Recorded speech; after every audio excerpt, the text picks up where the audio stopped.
Okay, I think we're going to get started. It is 7:02 on the dot, so I said that's when we would start. Welcome, everyone. Thank you so much for joining us this evening um, to learn about medical marijuana and how it's used as a treatment for anxiety.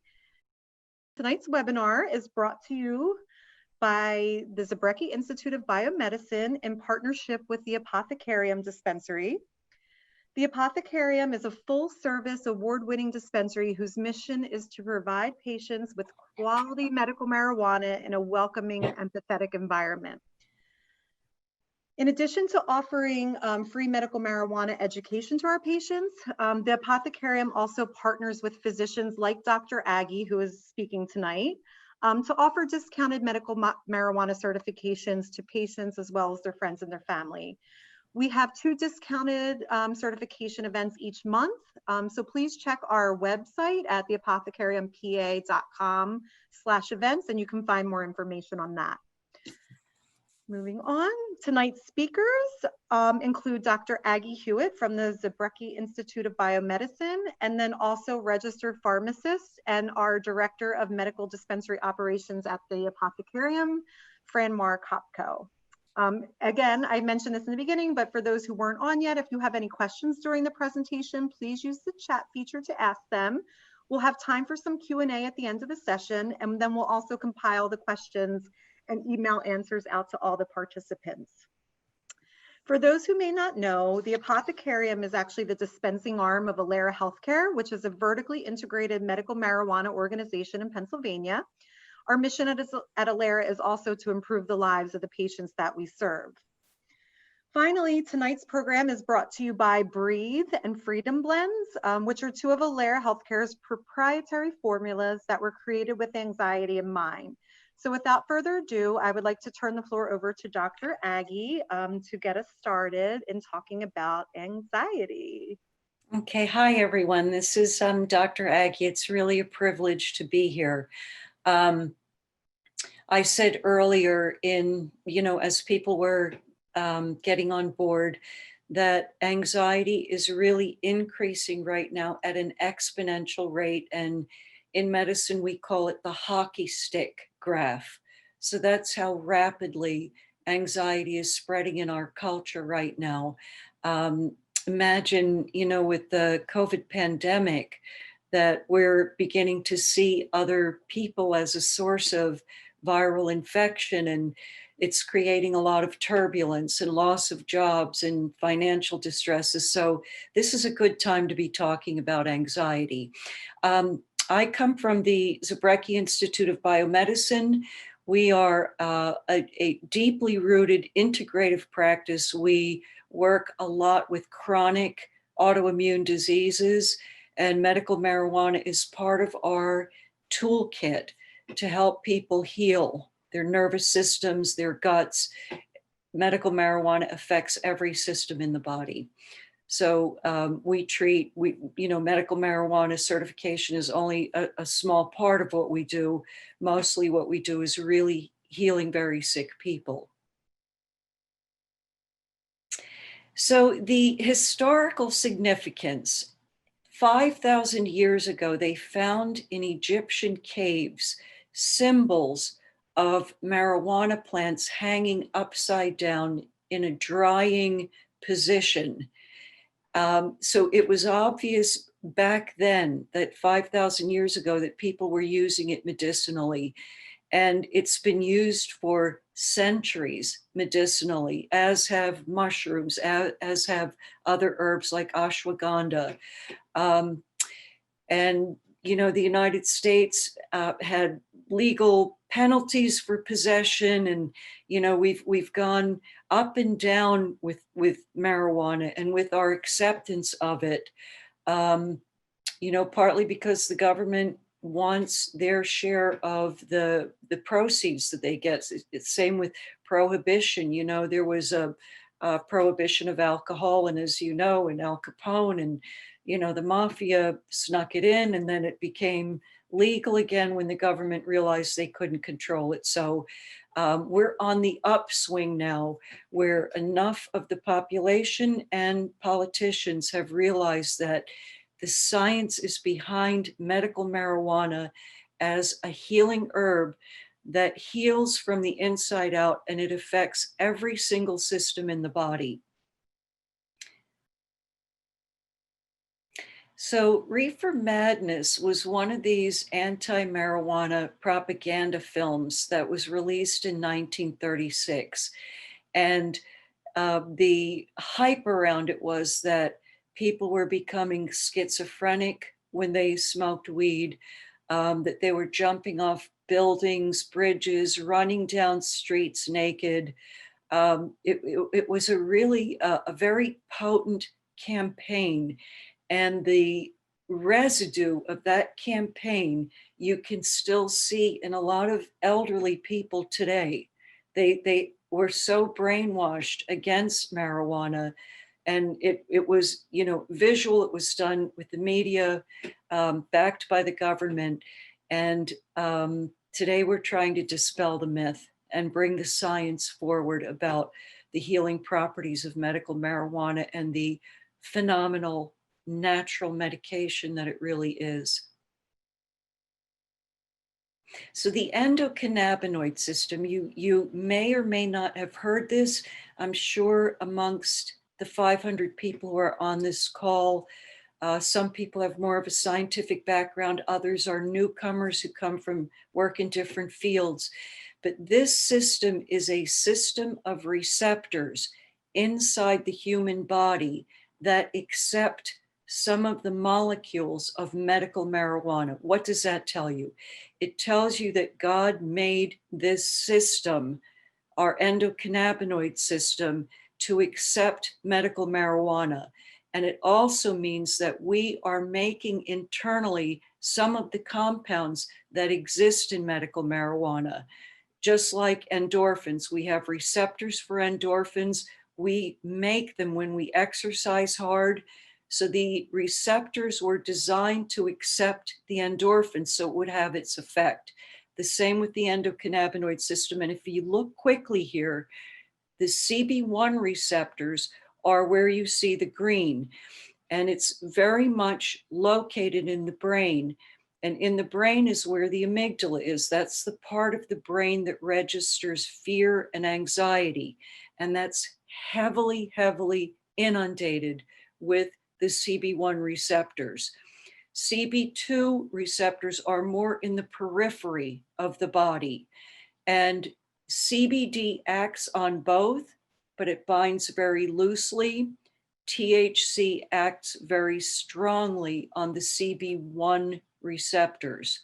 So pain, everything that's registered in the brain is the CB1 receptor, and it's locked very tightly with THC. So THC will bind before CBD in all the areas that are green.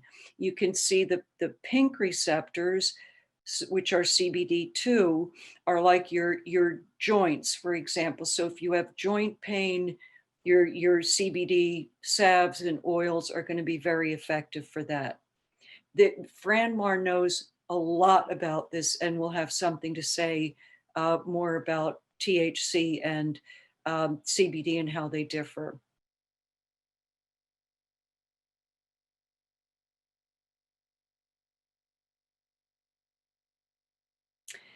So the endocannabinoid system, again, is 3 components. It's receptor sites throughout your body. It's in every part of your body, your nervous system, your GI tract, your brain. It regulates your hormones, female hormones, male hormones, your adrenaline, cortisol. Everything is regulated with this endocannabinoid system. The CBD portion is non-psychoactive. It has a wide range of benefits. They say that the king for anxiety is CBD. That's the king for anxiety. Every person genetically has a slightly different reaction to THC. So if you have anxiety, it's your pharmacist and your dispensary that will help you decide how much THC you should have with your CBD, because the combination is powerful, but the CBD is more effective with anxiety than the THC itself. It particularly acts on your serotonin receptors. So a lot of people who have anxiety are put on SSRIs, Prozac, Zoloft, Paxil. Those are all drugs that help to concentrate serotonin in the brain. What most people don't know is that 80% of your serotonin, your dopamine, your happy hormones are made in your gut. They're made by your gut bacteria. CBD and THC have a phenomenal effect in regulating your gut so that those bacteria can make the happy neurotransmitters that you need in your brain if you're experiencing any kind of anxiety. You know, and again, these cannabinoids are made in our body as well as taken externally from medical marijuana. So anxiety is linked, as I said, to abnormalities in serotonin, norepinephrine, and GABA. GABA is a neurotransmitter that calms. That's a calming neurotransmitter. So anxiety is linked to not enough GABA and too much hyperstimulation and hyperarousal, too much adrenaline, too much cortisol, and they cause an abnormality in the concentrations of serotonin, norepinephrine, and GABA. We're going to go through the 5 main types of anxiety disorders because they're quite different.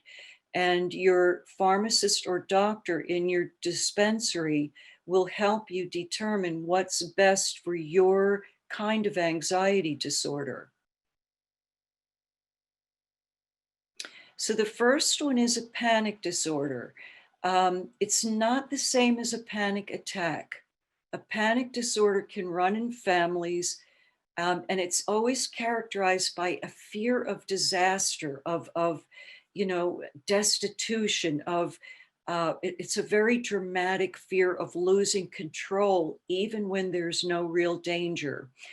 It can be so strong a reaction that you can have panic attacks, which have very distressing symptoms of elevated heart rate, blood pressure, hyperventilation, heart palpitations, tremors.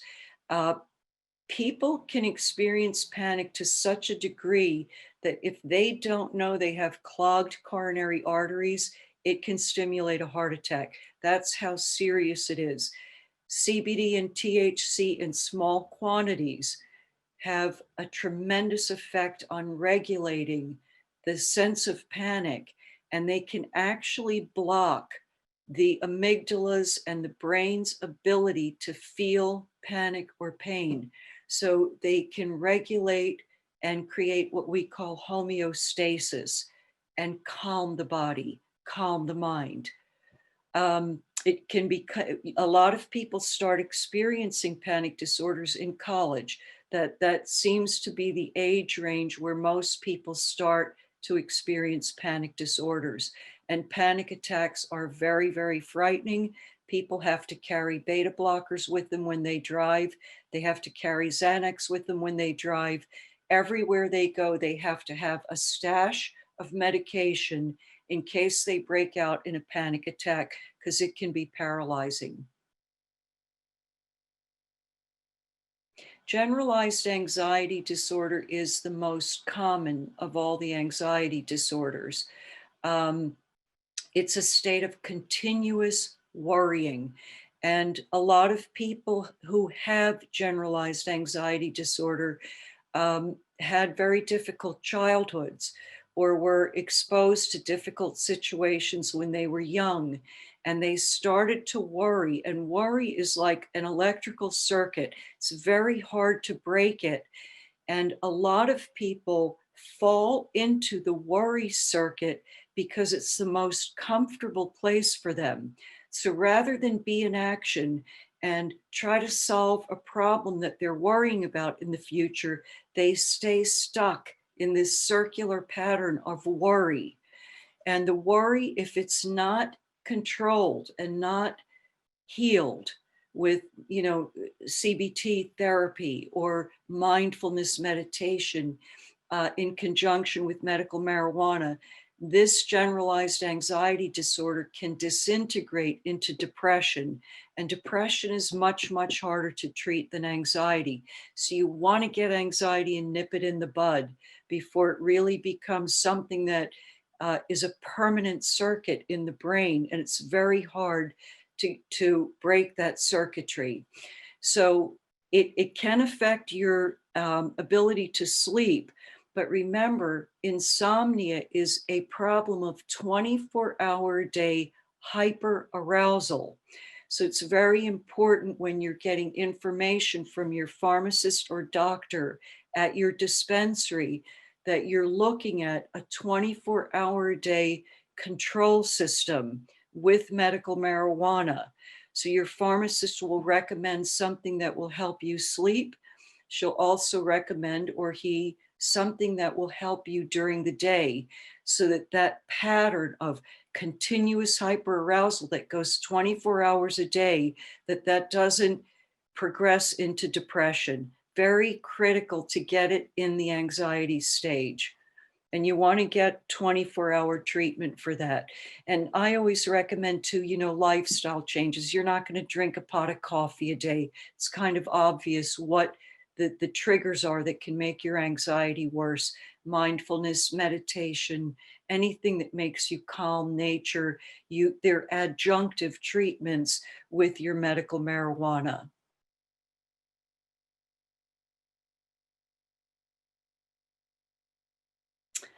Post-traumatic stress disorder. And this one, so we didn't name this in medicine until the 80s, when we started to just watch Vietnam vets. Vietnam vets were the veterans, not the Korean War, not World War II. Vietnam vets were the ones that brought to light that there was a whole rewiring of the brain when a person is exposed to stress. 100% of human beings will be experiencing trauma at some point in their life. For a lot of people, when they're children, they're experiencing trauma of abuse, neglect, violence. Those are the PTSD cases that are the hardest to heal, because their electrical circuitry gets set in a pattern in childhood. When you're an adult and you're in a head-on collision and you experience trauma as an adult, it's much easier to heal than a person who's exposed from childhood. Again, it's people can experience PTSD not just from experiencing trauma, but from watching it. You can watch an elderly mother fall down the stairs and break her hip, and that's a trauma. So with PTSD, the causes are many, but how it manifests is people begin to avoid situations that trigger them. They have nightmares, tremendous emotional distress. They feel guilt, blame, hopelessness. They have a lot of difficulty in close and intimate relationships. They lose their interest in activities they used to enjoy. They can't concentrate or focus. They're very detached from other human beings. They have memory problems. They can have aches and pains in their bodies with no medical diagnosis, just a constant aching and pain in the body. And they're given to irritability and very angry outbursts. The CB1 receptors that I talked about that bind THC more than CBD are the ones that are focused on in PTSD. So that's one of the anxiety disorders where THC really serves the patient better in a way than CBD. So that's the one anxiety disorder that you want a higher ratio of THC to help you sort of unwind that hyperarousal state. The next anxiety disorder is obsessive compulsive disorder. We all know people who have this. Obsessions are thoughts that are intense, they're intrusive. It can be fear of germs, it can be fear of insects, it can be fear of safety. And the compulsion is the ritual and the behaviors that people get involved in: hand washing, turning the oven off constantly, that fear that the oven has stayed on. And again, THC in obsessive compulsive disorder can cause panic. So you want your pharmacist and your doctor in your dispensary to work with the right ratios of CBD and THC. And I think that's my general message throughout this whole presentation is you've got to meet with the pharmacist and have them get the right ratio for you of CBD to THC. That is the name of the game. That's the end of the road for us. That's what we're targeting for. The final anxiety disorder is phobias. Every human being has fears of something, but these are irrational fears of things that actually pose little or no threat, like a fear of tarantulas. You know, how often are you going to see a spider that large? The fear may be of crossing a bridge. What are the chances the bridge would actually collapse? So they're irrational fears, and cannabis works miracles on phobias. Phobias are marked severe fear. There are objects that provoke the fear, and they result in avoidance. So you may have a fear of elevators, you'll take the stairs. You may have a fear of leaving home, which is acrophobia.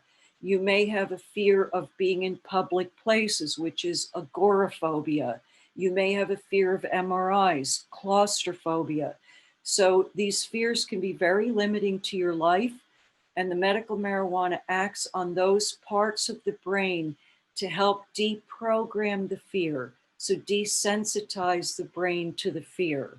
So that's about it for me with, the 5 major anxiety disorders that people have. A third of the population has some form of an anxiety disorder. So there are a lot of people who would benefit from medical marijuana. And in the state of Pennsylvania, we're very, very lucky to have medical marijuana become legal, and hopefully other states will follow as well. Okay, so we're going to get into first I'm going to talk about some commonly prescribed prescription medications that are used for the treatment of anxiety. So first up, we have the drug class benzodiazepines. So this is going to be your Xanax, Valium, Ativan, Klonopin, or some examples of that particular drug class, just to name a few. So benzodiazepines are typically used for the short-term treatment of anxiety. They can also increase drowsiness and cause issues when it comes to balance and memory. So they can be habit forming. They are a controlled substance, which is kind of leading to an increase in the epidemic of benzodiazepine misuse. Next, we have buspirone. So buspirone is used to treat both short-term anxiety and also chronic or long-lasting anxiety as well. It's not fully understood how buspirone works, but it's thought that it affects chemicals in the brain that kind of regulate mood. It can take up to several weeks for buspirone to take effect. So this is one medication you kind of have to be a little patient with, as you're not going to get an initial response from it. It has to build up in your system. Next, I have antidepressants. I broke them down into 3 different categories. Dr. Aggie touched on the SSRIs, the selective serotonin reuptake inhibitors. She mentioned a few: Zoloft, Prozac, Celexa, Lexapro, Paxil. Michelle, you're getting ahead of us on the presentation. So SSRIs are indicated to treat anxiety along with depression and mood disorder. Michelle, can you I apologize for Emma. I'm trying to fix it. That's okay. And so they work by increasing, as Dr. Aggie said, levels of serotonin, which is a neurotransmitter that affects the mood, sexual desire, appetite, sleep, and memory. Next, I have tricyclics, or TCAs. So two common ones that I've seen in my pharmacy career more often than not are going to be amitriptyline and nortriptyline.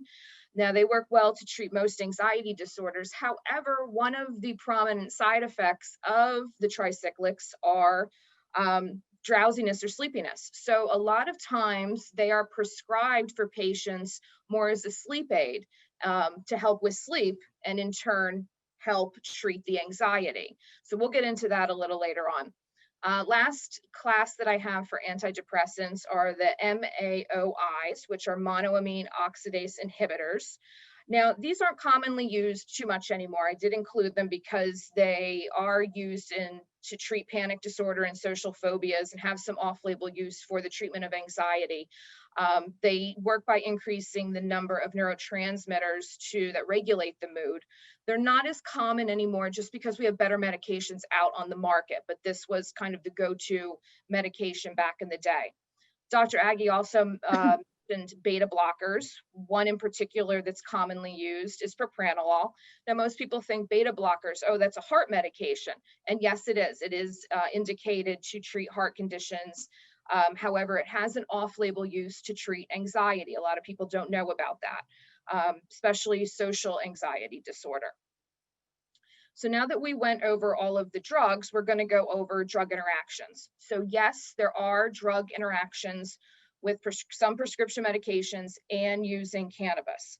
So the reality is we don't have so many studies out there in regards to exactly what the interaction does, at what point of how much medication versus how much cannabis is being consumed at the same time does that potential interaction occur.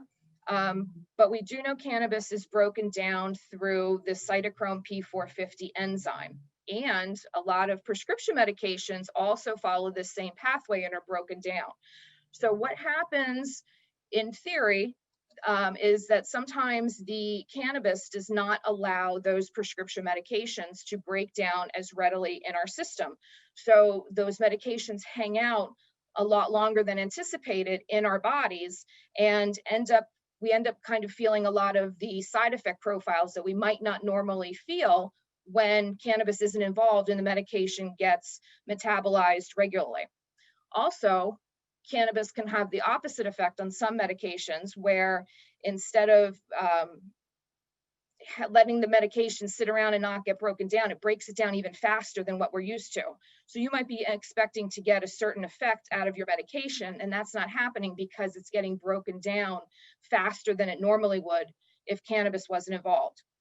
The other potential mechanism of the drug interaction comes to the additive potential of adverse reactions. So we see this very common when it comes to prescription medications. You have one prescription medication that causes drowsiness and dizziness. You add another prescription medication to your regimen that causes drowsiness and dizziness. So you compile all of that drowsiness and dizziness, and now you have a lot of drowsiness and dizziness going on. This is the same with cannabis. THC, a possible side effect of taking a little bit too much THC is drowsiness and dizziness. So if you're then taking a prescription medication, maybe like a benzodiazepine, this is one out of the various classes of medications I went through, benzodiazepines are one of the more common classes that have an interaction with cannabis, and this is exactly what we see. The benzodiazepine has a side effect profile of drowsiness and dizziness. So does the cannabis. So we end up compiling it. We as pharmacists, we usually recommend to patients to separate, if you're going to use them on the same day, to separate them by a good 4 hours, if not more, or to work with your doctor to start decreasing maybe some of those prescription medication doses. Getting off those benzodiazepines and using just cannabis. We have to do it right because you can't do something too fast, especially with benzodiazepines, because then we can put people into withdrawal symptoms, and that's not what we're going to, want to accomplish. So it is extremely important that as patients, you disclose what medications that you're on when you come into the dispensary and sit with a pharmacist, because we want to make sure that you're well informed as to what potential interactions happen, even if it's an as needed medication that you take once in a blue moon. Tell us what it is so we can make sure that we inform you, you need to separate it, take it at a different time. Don't take them together, or else, this is going to happen, because we want you prepared and very educated as to what's going into your body. So next, I'm going to get into some various aspects of the cannabis plant. So terpenes. Terpenes are my favorite thing to talk about. I believe terpenes are the key to the cannabis plant. I think they are fantastic. So I have a couple listed here. Limonene is first. So limonene is found in citrus fruits, and it works very well in reducing anxiety and elevating mood. So it's going to be great with depression-like symptoms. Limonene is very uplifting, stimulating type of terpene. So if a patient's anxiety is kind of in the result to depression, limonene would be a terpene that us as pharmacists would look into making sure is in your regimen and in possibly one of the products that you would be taking, because the idea is if we can decrease your depression, then we will reduce the level of anxiety aspect to that. Linalool is next. So linalool is found in lavender. We know lavender to be very relaxing. I always say you see all those Johnson & Johnson baby commercials on TV, and they're always having some sort of lavender bath, something or other to relax at night so the child has a good night's sleep. Same concept here. Very relaxing. In higher doses, it can be sedating. So if a patient's anxiety is due to stress, then linalool is a terpene that we would look into using, because we can decrease that patient's stress, calm them down, and then we decrease the anxiety. Bisabolol is found in chamomile. Chamomile tea, very relaxing. I'm sure some of you, if your grandmother would say, oh, let's have a little chamomile tea. It's very just soothing in the afternoon, very relaxing. So we know that to be very calming. So it has this kind of a similar aspect to linalool.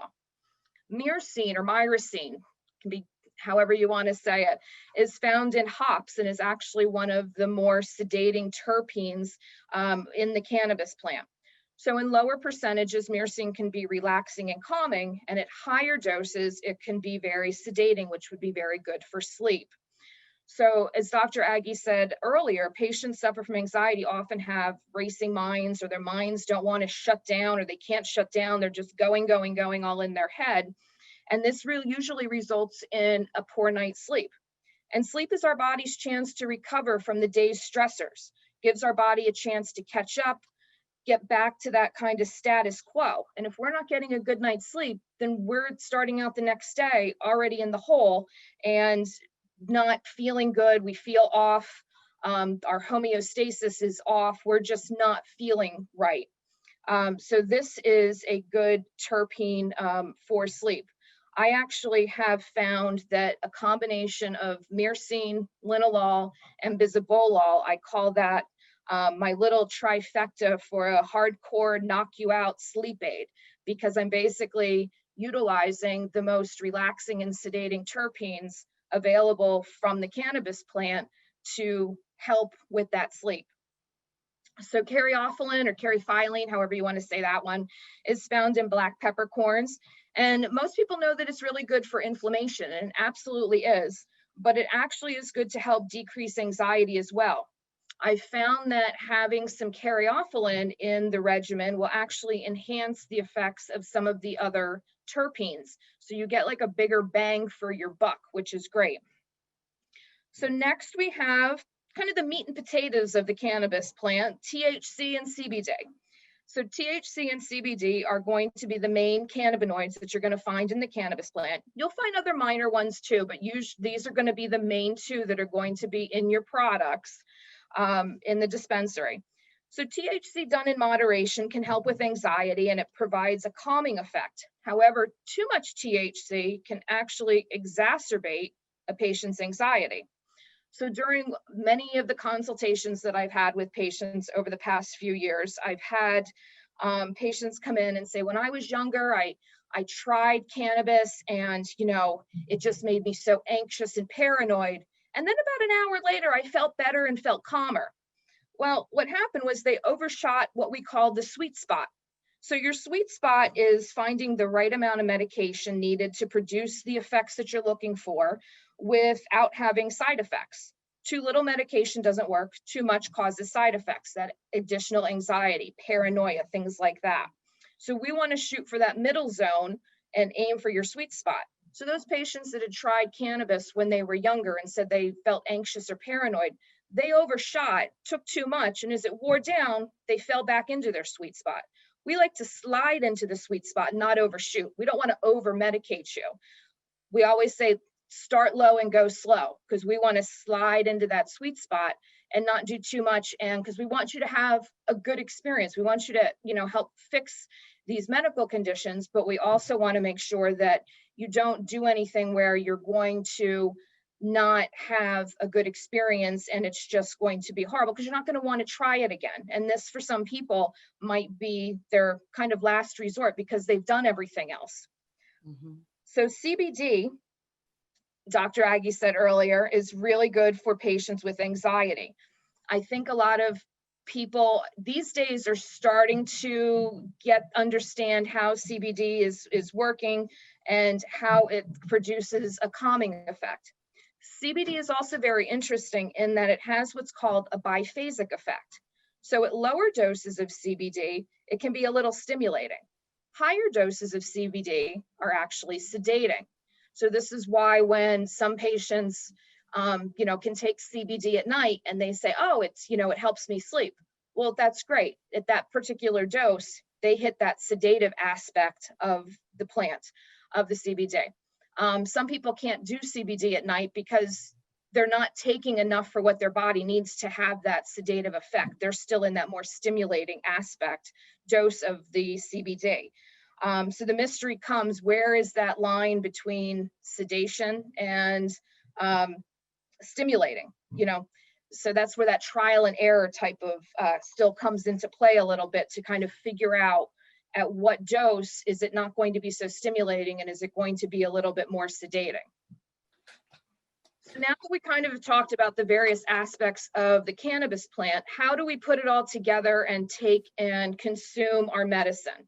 So this comes to different forms of consumption come into play. So I actually break the different forms of consumption into two categories: long acting or maintenance, and then short acting for exacerbations. So your long acting are going to be your solutions, capsules, gel capsules, RSO, your distillate syringes.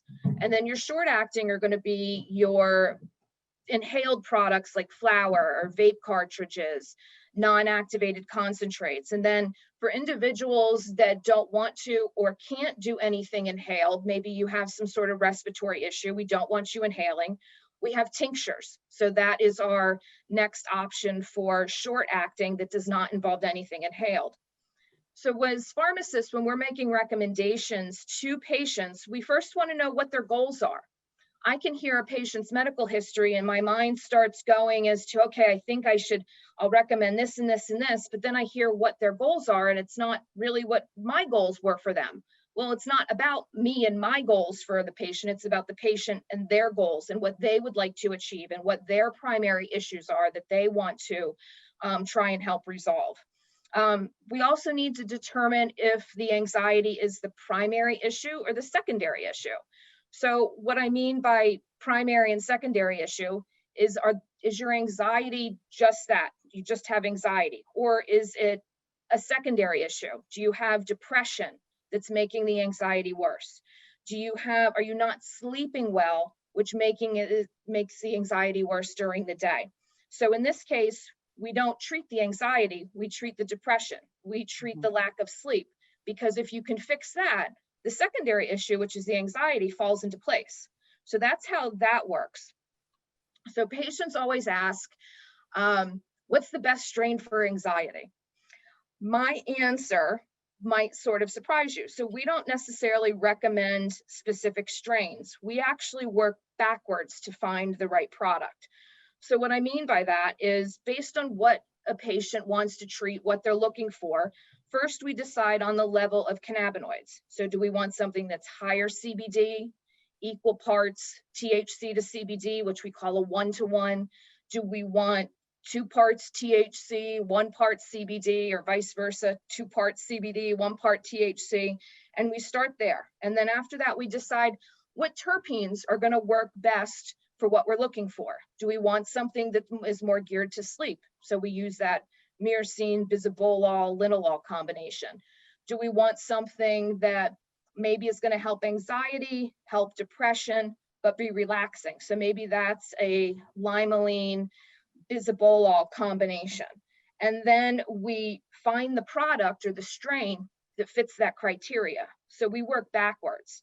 Cannabis is interesting because it's a plant. It's never going to grow exactly the same from grow cycle to grow cycle.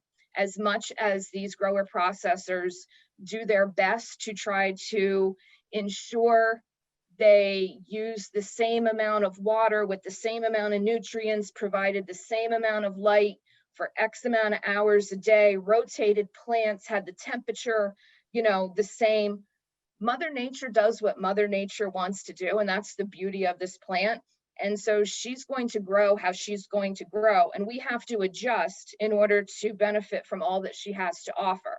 So which is why we don't necessarily recommend specific strain names or strains for it. We look for the different combinations and then find which strain matches that profile that we're looking for. So what I've discovered over the past couple of years, doing consultations and working in the dispensary, is layering products will usually work best. So what I mean by layering is using both those short-acting and long-acting forms of consumption in conjunction. So I've discovered for most anxiety patients, now not all, because it's not a one-size-fit-all type treatment, but I've gotten pretty good results from a number of patients that using a longer acting CBD product, so whether it's a capsule or a solution, something that's higher in CBD that's long acting, and using that twice a day, so morning and afternoon, is more of a maintenance type medication. So the thought process behind that is if we can reduce that patient's anxiety over time through maintenance, you're going to have less exacerbations. So you're going to have less panic attacks, anxiety attacks. And then if you happen to have a panic attack or an anxiety attack, or that anxiety just seems to climb up, it's not going to climb as high, and it's not going to last as long, and it's going to be a little bit more manageable. And then we bring a short acting form of consumption in for when you do get an exacerbation. So we can get that down faster. When everything is working right, you won't need down the road, you're not going to use the short acting as much, because that long acting is taking that anxiety level down. You don't even notice it. Patients will come in and say, oh, I'm not sure it was working, until they run out of their medication, and it's a couple days before they come into the dispensary to get more, and that anxiety creep back up, and they're like, it was working. I'm like, yeah, that's exactly what it's supposed to do. You don't even know you're getting pulled down until you're not taking it and everything gets shot back up again. So that's, how everything we kind of do it here. Obviously, this is not the only way to treat anxiety. Every patient, we curtail their treatment regimen to their needs, their medical concerns. But I've had pretty good success with layering products, doing that high CBD maintenance type of treatment, and then a faster acting, usually like a 1-to-1, some CBD involved, but a little bit more THC when doing a short acting exacerbation to kind of pull that issue down faster. So that concludes our presentation. So if you have any questions, you can put them in the chat, and Michelle can start looking at some. And yes, I actually was writing some down as we were. I was actually writing some down as we were going along. And first of all, I just want to say thank you to Dr. Aggie and to Fran Marr. Really appreciate you guys doing this for our patients, and thank you to all the patients and participants that are on the webinar tonight. You know, this is why we do it for you guys. So since we had some technical difficulties, I had to log in on another thing. So I lost some of the questions, but I'll be able to find them. So like I said, we'll just take a few now, because let me see what time it is. It's 7:48. We have 12 minutes. So a couple questions that, you know, I was jotting down as we were going through, and Franmar actually answered some of them as she was talking. So here's one. What terpene or medical marijuana ratio combination should I stay away from when selecting medical marijuana for anxiety? So, well, that's kind of a hard question to ask, because without having a little bit more medical background, that's hard for me to answer because I don't have enough information. I would have to ask probably a good 5 or 6 additional questions to get to that answer. okay. So maybe that patient can come into the dispensary and sit with Franmar next time you come and visit, or even call, because we actually do virtual consults. So even if you lived in Pittsburgh, say, you could essentially call our dispensary on East Coast Pennsylvania and actually have a consult with one of our pharmacists. So yes. cool. Okay, let's see. Here was another one. Michelle, do you want me to read any of the questions? Because there's 16 of them. Oh, wow. Yeah, sure. If there's some you want to tackle, Dr. Hewitt, that would be great. Okay, so one is, can you address tremors caused by anxiety? The tremors are caused by an overabundance of adrenaline in the system, which stimulates the sympathetic nervous system, which causes hyperactivity in the nerves that translate into the muscles. So it's almost like getting muscle cramps, except you haven't gone to that degree. So the tremors in anxiety are caused by adrenaline, by an overproduction of adrenaline. Can generalized anxiety be genetically linked as well? It can, but every human being has the gene for every single disease known to man. We all have the genes for all diseases, all cancers. The question is, what is triggering your anxiety genes to be expressed? So we all have the genes for anxiety, you know, and it's a whole conglomerate of genes because there are so many kinds of anxiety. But you've got to look at, and people do this in therapy. Some people can quiet this with meditation, but you have to look at what the triggers are. What does Trintilix fall under? That would be for Franmar.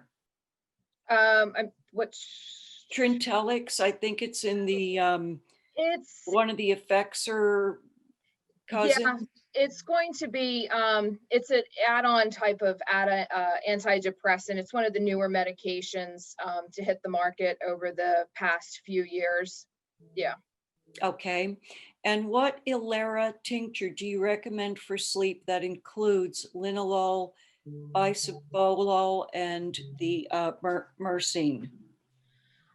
So right now, normally it would be our dream tincture. However, that is currently being reformulated. So we're waiting approval from the Department of Health for final approval for the reformulation.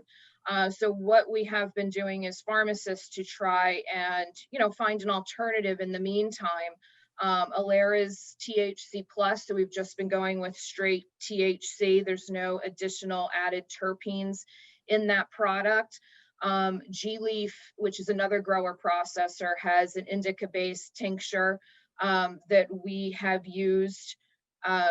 Sometimes Soothe is enough of a sedating aspect at a specific dose that patients, it will, you know, and kind of help them sleep with that as well. So those are some options that we do, you know, that we're substituting for the time being until we get Dream back. Okay. Can you please share any peer-reviewed literature pertaining to effects of terpenes or pertaining to efficacy of medical marijuana for anxiety? I tell people, go to Google Scholar.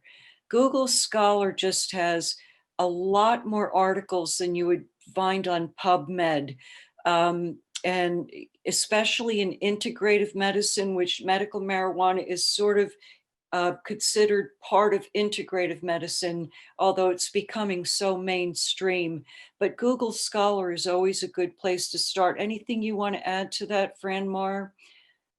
No, I've used that. That should be good. It's the literature in general is kind of, it's difficult because it's still a Schedule 1 drug. So there's not many studies out there, and the amount of patients in a study is usually not very high. So the results, you'll get good results, but it's not a very large population that it's based on. So yeah, And that's all hopefully, changing. And we used yeah. to, if we still, at one point, we did have some literature on terpenes and the efficacy of terpenes, not so much, medical marijuana terpenes, but same terpenes that are found in medical marijuana. So I will include those in the follow-up in answering some of the questions and some of the studies that we do have for medical marijuana and anxiety. Okay, here's for Fran Mar. I'm very interested in tinctures, but they never seem to do anything for me. Any reason why this may be? Yeah, so my guess is if you're taking a tincture and it's not doing anything, you're still in the dose discovery phase where you haven't found your effective dose yet. A lot of patients think, once they hit a full dropper full, they stop, that's it. That's not true. You can go and continue on. It might be 2 dropperfuls, it might be 3 dropperfuls. Once it gets to, more than 2 dropperfuls, it's usually not cost effective to stay on a tincture, and we will discuss other forms of consumption that are going to be more cost effective. But if you haven't felt anything, you didn't hit your effective dose yet. So you need to continue increasing. I often get asked, well, what's my dose? Your effective dose is the smallest dose that gives you medical benefit with no side effects. That's individualized. So it can be a quarter of a dropperful, a half of a dropperful, 2 dropperfuls. Everybody is different. So it just depends on you and what effective dose is going to work for you. Okay. And one person asked, will these questions be viewable later? Yes, we're going to compile all of the questions, and then I'll work with Dr. Aggie and Fran Mar to answer all of them. It may take us, till the end of the week, early next week, but we'll have a list of all the participants and your email. So we'll certainly put that out to you guys. Okay, do we have time for a couple more? Yep, yes, we do. We got 4 minutes left. Okay, how long should I try a product and decide whether it is working for me before I try another product?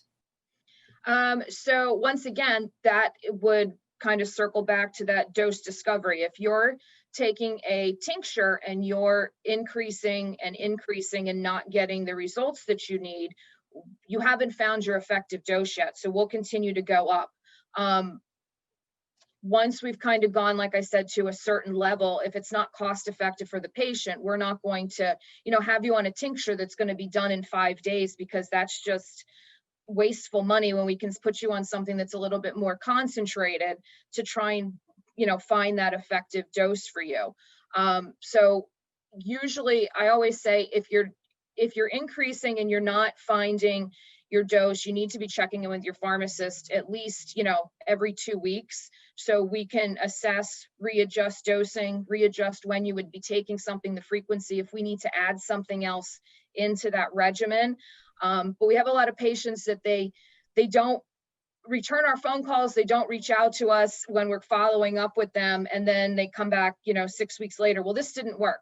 Well, we wanted to try to adjust things so we don't get to that point. So if you're not seeing results and you're at the same dose for a while, reach out to the pharmacist, because they're going to have, increase you up and, try to find what that effective dose is. Okay, great.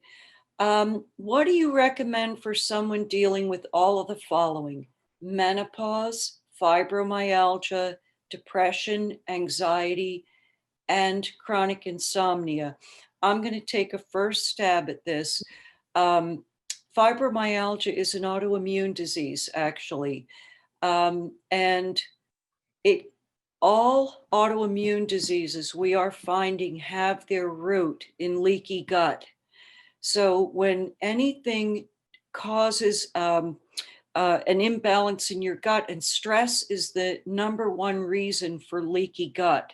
So if you're not dealing with stress, your gut is going to become imbalanced. You're going to have more bad bacteria than good bacteria.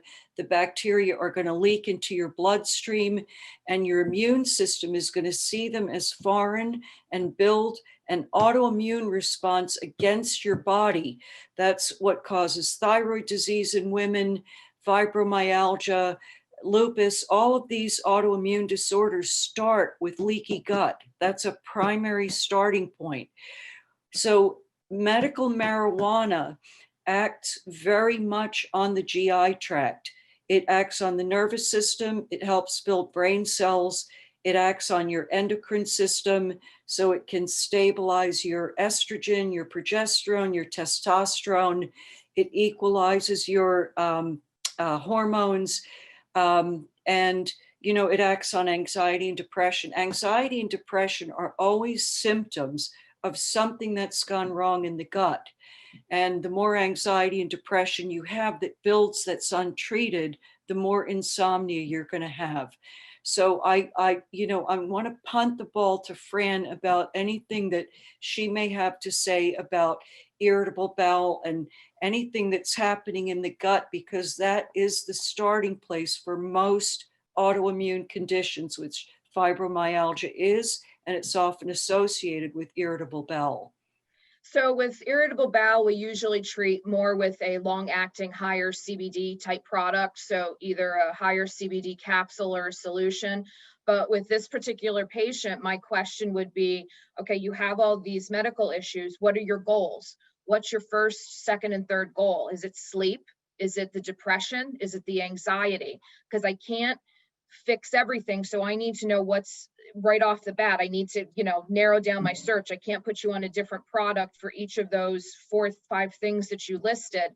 So what are your primary issues? Because if, primary concerns that you would like to fix most. So we start there as a jumping off point, try to get some things in line. And then others usually will, kind of come online with that. And we go kind of step by step. But when somebody comes in and says, I have these 5 or 6 different medical issues. What do you recommend? Well, what are your goals? Do you want to, what's most important to you? What's your top 3? And we kind of start there. We fix that little section and then we move on. Okay. And then to finish up here, we're getting a lot of questions about the Dream product. Someone in Western Pennsylvania is saying the dispensaries have been out. You've already addressed it. Mhm. People love it. They want to know the ratios in Dream. They want to know exactly how they're reconfiguring the Dream product, and so on. If you could talk a little bit about that, and that'll be our last question. So our original Dream formulation is 8 parts THC to 1 part CBD. So it's roughly around close to 5 milligrams of THC and around 0.5 milligrams of CBD, with specific terpenes like myrcene and more sedative type terpenes in there to obviously help with sleep. As for the new formulation, we haven't been told yet because it's still under approval with the Department of Health. So until things get approved on that end, the rest of us, in the company and at dispensary level, once it's approved and it's being produced, then we will know what the big secret reformulation is. But as of right now, I don't have that to tell you. Okay, Yeah. great.